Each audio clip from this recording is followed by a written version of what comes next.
Shalom, shalom, peuple de Dieu. Shalom, shalom à tous mes frères et sœurs en Christ, de loin ou bien de près. Je salue tous et toutes dans le nom de Jésus-Christ de Nazareth et je prie au nom puissant de Jésus-Christ par la puissance du Saint-Esprit de Dieu, afin que les bontés du Seigneur Jésus-Christ, les bénédictions, les grâces, la protection, la sécurité, la couverture, ainsi que ses caractères, ainsi que les 9 fruits du Saint-Esprit soient notre partage de tous les jours au nom puissant de Jésus-Christ de Nazareth. Amen. Je me nomme la sœur Hulda Christine et je viens donner un témoignage d'une vision que le Seigneur m'a fait grâce d'avoir le dimanche 13 octobre lors de l'intercession dans le groupe intercession enlèvement de l'église et préparation. Et c'était à 3h du matin du dimanche 13 octobre allant du lundi 14 le matin. Mais avant de donner le témoignage, vraiment, avant de raconter le témoignage, je vais prier et remettre ce moment entre les mains du Seigneur Jésus-Christ afin qu'il vienne prendre le contrôle total et de toute situation au nom de Jésus-Christ. Amen. Père éternel, Dieu d'Abraham, d'Isaac et de Jacob, nous te louons et nous te bénissons et nous te rendons toute la gloire. Éternel notre bannière, éternel notre rocher, éternel notre roc, éternel notre abri, éternel notre armure, éternel notre sauveur et Seigneur et Dieu, au nom de Jésus, je te loue et te bénis et te rends toute la gloire. Tu es l'alpha et l'oméga, le premier, le dernier, le commencement et la fin. Nul n'est comme toi, nul n'est comparable à toi, au nom de Jésus-Christ de Nazareth. Père, je te loue et je te bénis, je te rends toute la gloire, Seigneur. Et je te dis merci pour cette grâce que tu me donnes encore, de revenir encore afin de partager, Seigneur, oh Dieu, ce témoignage, Père éternel, cette vision que tu m'as donnée par ta grâce, Seigneur, oh Dieu de gloire, de témoigner, Seigneur, oh Dieu de gloire, auprès du peuple de Dieu, Père éternel, que nous sommes pour l'édification de ton peuple, Père, au nom de Jésus-Christ de Nazareth. Père, je prie au nom de Jésus par la puissance du Saint-Esprit, afin que ma chair se taise, ainsi que, Seigneur, que ton esprit parle maintenant au nom de Jésus, prenant le contrôle total de mon être, le contrôle total de ce lieu au nom de Jésus, de là où je me trouve au nom puissant de Jésus-Christ. Seigneur, oh Dieu de gloire, au nom de Jésus, que tout esprit, que toute puissance des ténèbres qui se lèvera ou bien qui s'est levé pour m'empêcher de délivrer, Seigneur, oh Dieu de gloire, au Père, ce témoignage à ton peuple, Seigneur, oh Dieu, pour son édification, puisse être lié maintenant au nom de Jésus par tes sceptres, Seigneur, oh Dieu, au Père éternel, oh Dieu de gloire, et jeté dans les abîmes au nom de Jésus, Seigneur, oh Père. Père, je prie, Seigneur, afin que tu viennes avec moi et que ma chair se taise et que, Seigneur, oh Dieu de gloire, que je ne puisse rajouter ni, Seigneur, oh Dieu, retrancher quoi que ce soit, Seigneur, oh Dieu, dans ce témoignage, dans cette vision que tu m'as donnée, Seigneur, oh Dieu, par ta grâce, Seigneur, de délivrer à ton peuple, Père, au nom puissant de Jésus-Christ de Nazareth. Ainsi, Seigneur, oh Dieu de gloire, j'ai prié. Amen. Peuple de Dieu, le témoignage que je vais donner, la vision, était que lors de l'intercession dans le groupe intercession enlèvement de l'église et préparation, le dimanche 13 octobre de la nuit, c'était à partir de 3h du matin allant du lundi 14 le matin, vraiment. Lors de cette intercession, vraiment, nous étions dans la prière. Et en un moment, je peux dire que là où j'étais assis dans la prière, comment on dit, parce que j'avais fermé mes yeux. Et lorsque j'ai fermé mes yeux vraiment et que j'intercédais avec le peuple de Dieu parce que nous étions dans l'intercession, et c'est là qu'en un moment, le Seigneur vraiment a ouvert mes yeux. Et quand il a ouvert mes yeux vraiment par sa grâce, ce que j'ai pu voir dans cette vision, était que j'ai vu un robinet qui était ouvert, un robinet qui était ouvert, et que lorsque cette robinet était ouverte, il y avait de l'eau qui était très claire, belle à voir vraiment, je peux dire. Et cette eau coulait, sortant du robinet et coulait. Et mais cette eau ne coulait pas par terre, mais cette eau, il y avait un livre. Et le livre était que c'était la Bible, la parole de Dieu, la parole de Jésus-Christ de Nazareth qui était là sous le robinet, et que cette eau sortait de cette robinet et coulait sur le livre. Mais quand l'eau coulait sur le livre qui est la parole de Jésus-Christ, qui est la Bible, ne se mouillait pas vraiment. Et l'eau continuait de couler comme ça sur la Bible et la Bible n'était pas mouillée. Donc, c'était ça mon témoignage que j'étais venue partager avec vous. Vraiment, demeurons tous bénis, abondamment et richement, peuple de Dieu, au nom puissant de Jésus-Christ de Nazareth. Amen. Alléluia. Gloire soit rendue à notre Seigneur et Sauveur Jésus-Christ de Nazareth.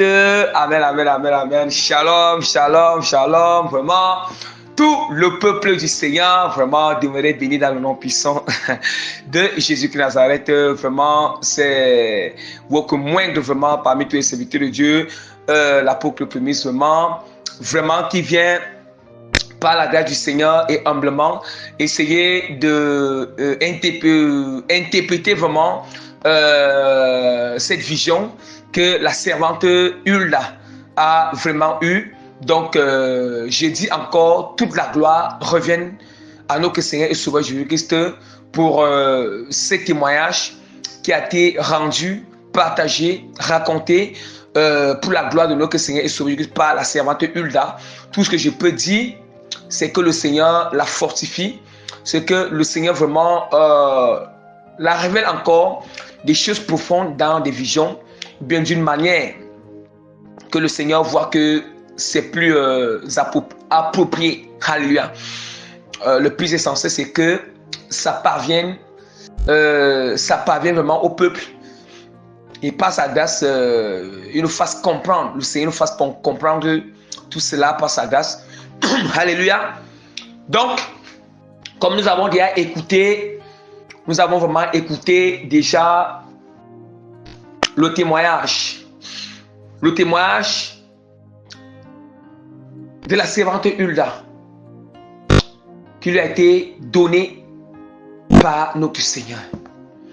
Je me rappelle, je vais essayer de vous aider, de vous rappeler un point, juste un point là. Puisque quand elle a raconté le témoignage, je vais essayer encore de donner un peu de détails. Quand elle dit qu'un peu de détails, ça signifie quoi? On était en train de faire quelle prière? Voilà. Puisque vous avez dit qu'on était en train de prier. Mais par la grâce du Seigneur, je vais essayer de vous préciser la prière que nous étions en train de faire ce jour-là. Nous étions en train de faire ce jour. Dans cette prière, c'était, si je ne me trompe pas, c'était la première phase. Bon, ce n'est pas moi qui dirigeais la première phase, parce que nous savons que notre prière est toujours constituée en deux phases. Il y a souvent la première phase et la deuxième phase. Voilà.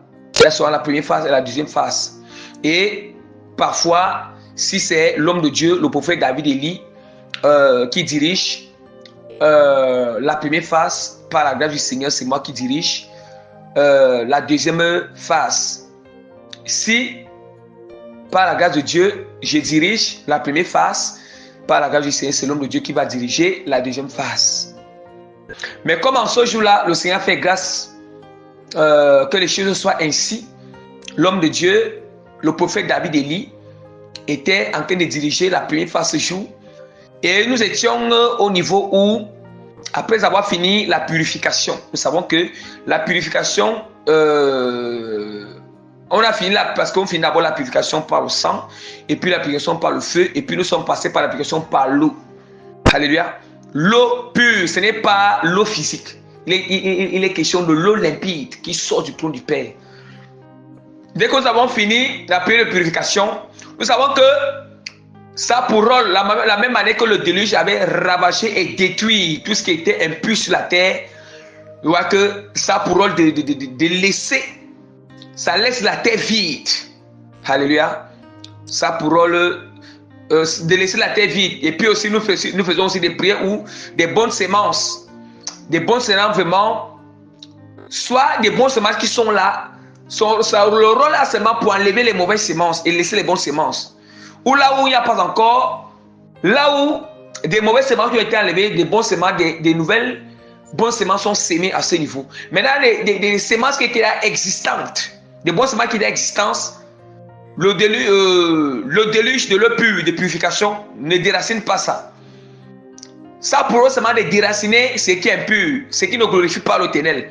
Et nous savons qu'après avoir fini de faire la purification, on a besoin, il faut maintenant que le Seigneur fait pleuvoir la pluie des bénédictions. La pluie de bénédiction a pour rôle de faire produire ces bonnes semences qui sont en nous, de faire produire les plantes, les bonnes plantes que Dieu a plantées en nous, de faire produire, ça doit produire des fruits. Alléluia. Ça doit produire des fruits. Je prends peut-être par exemple. On peut avoir, Dieu peut planter, il y a une plante d'amour que Dieu a plantée en nous. Il y a une plante de maîtrise que Dieu a plantée en nous. Une plante de connaissance que Dieu a plantée en nous. Une plante de détermination que Dieu a plantée en nous. Une semence ou une plante vraiment de justice que Dieu a plantée en nous. Une semence ou une plante de fidélité où le Seigneur a vraiment planté en nous. Et du coup, nous voyons que tout ça, ce sont des bénédictions spirituelles. Ce sont des choses que Dieu met en nous, mais il faut que ces bénédictions soient manifestes. En réalité, les choses sont déjà plantées en nous. Mais il faut que ça soit manifeste. Mais pour que ça soit manifeste, c'est ça qu'on appelle la productivité. La productivité vraiment de ces plantes, de ces arbres, ces arbres purs, de ces semences pures. Alléluia. Et c'est tout maintenant, si je ne me trompe pas, l'homme de Dieu avait utilisé Joël chapitre 2. Joël chapitre 2, c'était la pluie de bénédiction. Cette pluie de bénédiction a pour rôle de faire produire des plantes qui sont déjà en nous. Alléluia. Ça pourrait faire produire des plantes qui sont en nous. Et à part cela, il avait aussi précisé, à part notre cœur, il y a aussi les bénédictions matérielles. Et nous savons que les bénédictions matérielles sont manifestes sur la terre physique.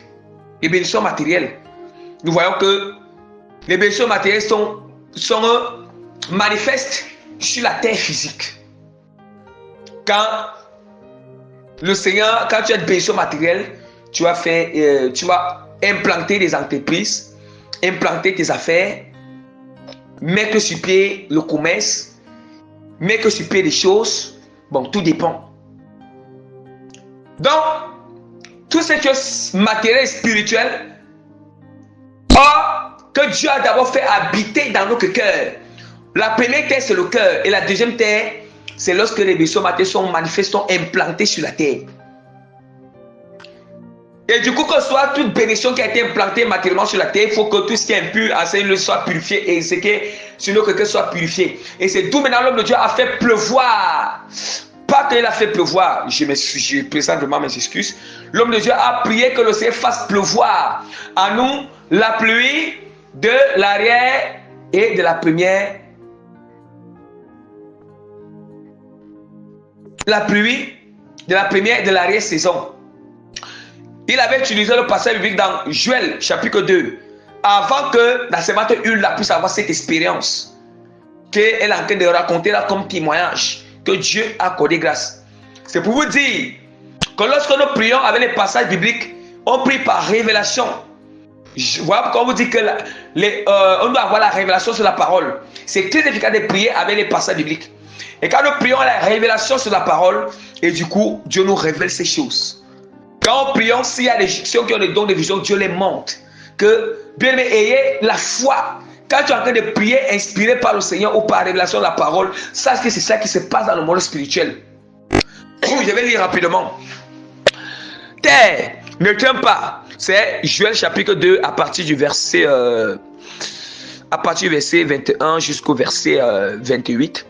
Terre, ne crains pas, sois dans l'allégresse et réjouis-toi, car l'Éternel fait de grandes choses. Bêtes des champs, ne craignez pas, car les plaines du désert reviendront, revertiront, car les arbres porteront de leurs fruits. Écoutez bien, les arbres porteront leurs fruits, le figuier et la vigne donneront leur richesse. Et vous, enfants Sion, soyez dans l'allégresse et réjouissez-vous. Réjouissez-vous en l'Éternel, votre Dieu, car il vous donnera la pluie de son temps. Il vous enverra la pluie de la première et de l'arrière saison comme autrefois. Les airs se multiplient, les airs se rempliront de blé et les cuves regorgeront de mou et d'huile. Et je vous remplacerai des années qu'ont dévoré la sauterelle, le gélec, l'oasil, le gazam, ma grande armée que j'avais envoyée contre vous. Vous mangerez et vous rassasierez, et vous rassasierez et vous célébrerez le nom de l'Éternel, votre Dieu qui aura fait pour vous des prodiges, et mon peuple ne sera plus jamais dans la confusion. Et vous saurez que je suis au milieu d'Israël et que je suis l'Éternel, votre Dieu, et qu'il n'y aura point d'autre, et mon peuple ne sera plus jamais dans la confusion. Alléluia. Bien-aimés, nous avons entendu. Bien-aimés, ce n'est pas un enseignement. Je viens juste soutenir pour que vous compreniez pourquoi. C'est un enseignement, je pouvais bien détailler ce passage, mais l'enseignement viendra un jour. Je vous ai expliqué, c'est dans quel sens elle a eu cette expérience, cette vision par la grâce du Seigneur. Et maintenant, elle dit que elle a vu quoi? La parole. La Bible était en bas et puis il y avait une source. L'eau sortait dans une source et l'eau était claire et pure. On appelle ça l'eau limpide de l'Éternel. Ce n'est pas une eau de cette terre. L'eau là se répandait sur la Bible et la Bible n'était pas mouillée. Je vais expliquer rapidement ce passage. D'où maintenant nous allons y avoir que la parole de Dieu dit Apocalypse chapitre 22. Et il me montra un fleuve d'eau de la vie, limpide comme du cristal qui sortait du trône de Dieu et de l'agneau. Nous voyons que, il nous dit que, pardon, je m'excuse, il dit que l'eau pure, qui est claire, pure, limpide, pure, il dit qu'elle est transparente. Il dit que ça sortait de la source. Ça sortait de la source. Ça jaillissait de la source afin de ça sortait de la source pour se répandre sur la Bible. Pour se répandre sur la Bible. La source qu'elle est en train de voir signifie quoi? Il dit que ça sortait Or, le robinet est comme une source. Le robinet, c'est une source d'où l'eau vient, d'où l'eau provient, d'où l'eau en train de provenir. Or, la source du robinet signifie quoi? Ça signifie le trône du Père. Le trône. Parce qu'on nous dit que l'eau limpide sort. Ça sort du trône du Père. Le fleuve d'eau limpide et de vie, ça sort du trône du Père. Alléluia. Donc, le robinet, qui est cette source d'où l'eau en train de provenir, représente le trône du Père, où l'eau limpide est en train de sortir. Allons-y. Et puis, il dit que l'eau là maintenant se répand. C'était pendant la bénédiction. Et ça, c'est l'eau de bénédiction. Ça veut dire que Dieu, du fait que l'eau en train de se répandre sur la Bible, Dieu est en train de déverser la bénédiction. Il est en train de faire pleuvoir la pluie. Et c'était une manière qui pouvait symboliser l'eau de bénédiction. La pluie de la première et de la saison qui symbolisait la pluie de bénédiction. Afin que ce que Dieu a planté en nous puisse produire, puisse se multiplier, puisse donner des fruits liés à chaque plante que Dieu avait plantée en nous. Je vous ai expliqué ces choses. Et c'est d'où maintenant que, et c'est là maintenant que Dieu fait que l'eau était en train de se répandre ou coulait, était en train de se répandre sur la Bible, et la Bible ne se mouillait pas. La Bible signifie quoi? Ça signifie que si la parole, pour que Dieu, ça signifie quoi? Si la parole de Dieu n'habite pas dans notre cœur, si la sainte doctrine n'habite pas dans notre esprit, la sanctification, la consécration n'habite pas en nous, bien aimés, Dieu ne peut pas nous bénir. On ne peut pas avoir une bénédiction très grande, je vous assure. Vous voyez, je vous ai juste expliqué quelque chose. Lorsque tu es païen, la bénédiction est limitée. C'est limité. Lorsque tu es chrétien tiède, il y a aussi la bénédiction aussi limitée. Tu ne peux pas avoir une bénédiction parce que la parole de Dieu nous fait comprendre que le Seigneur fait pleuvoir sur les injustes. Il fait pleuvoir sur les injustes et sur les justes. Il fait lever le soleil sur les bons et les mauvais. Or, ça signifie que on parle de païens, de chrétiens tiers et de chrétiens consacrés. Donc, Dieu aussi bénit tout le monde. Mais ce que je peux vous dire, quand tu es païen, la bénédiction que Dieu peut te donner, c'est une bénédiction qui est... C'est une restriction. C'est une restriction. Quand tu es aussi chrétien, c'est une restriction. Or, quand tu es chrétien consacré, obéissant, totalement à la parole, la bénédiction de Dieu est tellement est grande. Il n'y a pas de limite dans la bénédiction avec Dieu. Il n'y a pas de limite dans l'élévation et dans la bénédiction, que ce soit spirituellement et matériellement. Dieu, il bénit comme il veut quand tu es un chrétien consacré. S'il choisit bon, qu'il peut vraiment te bénir abondamment avec la spiritualité, les bénédictions spirituelles et les bénédictions matérielles. Il te lève sur les deux domaines, il te lève. S'il décide, il peut seulement t'élever seulement spirituellement, mais il ne te fait pas avoir beaucoup matériellement. Accepte aussi comme ça. C'est Dieu qui sait. Il connaît le cœur de tout un chacun. Il sait que ceci peut perdre telle personne. Et c'est de ça maintenant, Dieu est en train de répandre cette eau de bénédiction sur nous. Ça veut dire que la parole signifie quoi? La Bible signifie que la parole de Dieu qui doit habiter dans notre cœur. La celle qui doit habiter dans notre cœur. Ça veut dire que la bénédiction de Dieu dépend de la parole de Dieu qui habite dans notre cœur. La bénédiction spirituelle et matérielle du Seigneur, la grande bénédiction de l'Éternel dépend de notre obéissance, dépend de notre vie de sanctification, dépend de notre vie de consécration, dépend. Oh, la bénédiction, c'est une grâce de Dieu. Et même avoir une vie de consécration, une vie d'obéissance, c'est aussi une grâce du Seigneur. Donc, c'est pour cela que vous voyez que l'eau qui se répand sur la Bible et la Bible ne se mouille pas. Vous voyez? La Bible symbolise la parole qui doit habiter en nous. Parce que pourquoi? Parce que nous avons le contexte où le prophète David Élie était en train d'orienter la prière. Donc, demeurez encore béni dans le nom puissant de notre Seigneur et Sauveur Jésus de Nazareth. Voilà ce que je voulais expliquer. Donc, comprenez qu'il n'y a pas de bénédiction du Seigneur. Il n'y a pas de bénédiction. Oh, l'eau là, c'est la bénédiction que Dieu est en train de répandre. Il répandait la bénédiction. Il n'y a pas de bénédiction de Dieu. Il n'y a pas d'élévation spirituelle, ni physique, ni matérielle. Bien, si tu n'as pas une vie d'obéissance totale, de consécration, de sanctification, d'intégrité, de justice, d'honnêteté, alléluia, de crainte, de pureté, de pierté,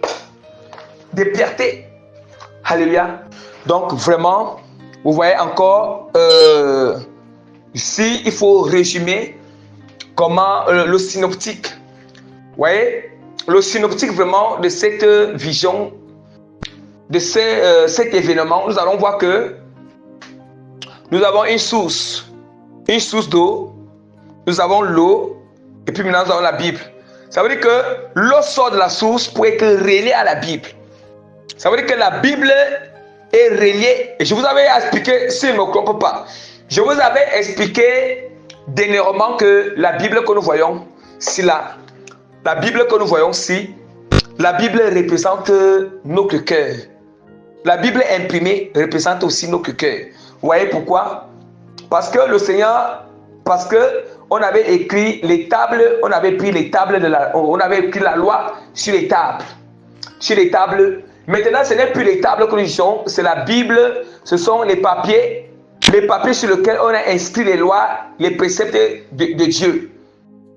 D'où maintenant la Bible représente encore notre cœur. En fait, comment dire?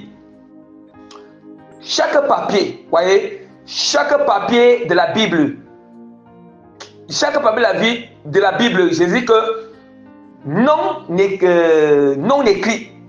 Chaque papier de la Bible non écrit, nous allons voir que c'est derrière notre cœur. Les papiers même de la Bible, tous les papiers de la Bible, c'est l'ensemble de notre cœur. On va voir que la Bible est constituée de plusieurs papiers, plusieurs pages. Toutes les pages de la Bible, c'est notre cœur. Comme la Bible est constituée de plusieurs pages, c'est aussi comme ça que notre cœur est sectionné en plusieurs parties. Je vous ai enseigné ces choses par la grâce du Seigneur. Notre cœur est un, mais à l'intérieur du cœur, c'est sectionné. Il y a plusieurs sections dans le cœur. Bien aimé. Dans le cœur, je vous dis, si vous voulez demander au Seigneur, le cœur a plusieurs quartiers. N'entendez-vous pas souvent que le cœur sera monsieur caché? Le cœur a tellement plusieurs quartiers, plusieurs avenues. Et plusieurs avenues. Et dans chaque endroit, la parole doit être rangée dans chaque endroit. Le cœur doit être en ordre. Il y a en ordre. Voilà pourquoi la parole de Dieu en a plusieurs chapitres. Il y a plusieurs chapitres. Il y a plusieurs choses qui sont enseignées dans la parole. Et du coup, ça veut dire que si notre cœur est habité par la parole, c'est pour dire encore que notre cœur sera relié directement à la source. Or, si nous obéissons au Seigneur, notre cœur est attaché à la parole. Du coup, nous sommes directement reliés à la source des bénédictions. On ne manquera jamais de quelque chose. Nous sommes directement reliés à la source des bénédictions. On ne manquera quoi enseigner aux gens. On ne manquera pas de témoignages. Les gens ne manqueront pas de visions. Ils ne manqueront, quand tu as le don, tu ne manqueras pas de visions. Tu ne manqueras pas de témoignages. Tu ne manqueras pas d'enseigner. Tu ne manqueras pas de faire des prédications. Tu ne manqueras pas de prophétiser. Tu ne manqueras pas. Tout dépend de la peine et les dons que tu as donné à tout chacun. Tu ne manqueras pas aussi sur le domaine physique, matériel que Dieu t'a appelé. Donc tout dépend de l'obéissance à la parole. Nous voyons que l'eau est directement reliée à la parole. Et l'eau sort de la source. Nous voyons comment nous sommes connectés une fois. Nous sommes directement reliés à la source des bénédictions. Si nous demeurons obéissants au Seigneur. C'est ça que je voulais encore expliquer. Demeurez encore bénis davantage au nom puissant de Jésus-Christ. Vraiment que le Seigneur vous fortifie. Que Dieu vraiment remplit puissamment davantage la servante Hulda. Et lui révèle encore des choses profondes. Afin que le peuple puisse recevoir vraiment cette connaissance et derrière au nom puissant de Jésus-Christ de Nazareth. Amen. Par la grâce du Seigneur, je mets le sceau authentique du Saint-Esprit, le cachet authentique du Saint-Esprit, les timbres authentiques du Saint-Esprit et la signature authentique de l'autorité de Jésus-Christ, de transformation, de changement radical, vraiment des cœurs, des âmes et des esprits. Au nom puissant de notre Seigneur et Sauveur, Jésus-Christ de Nazareth. Amen.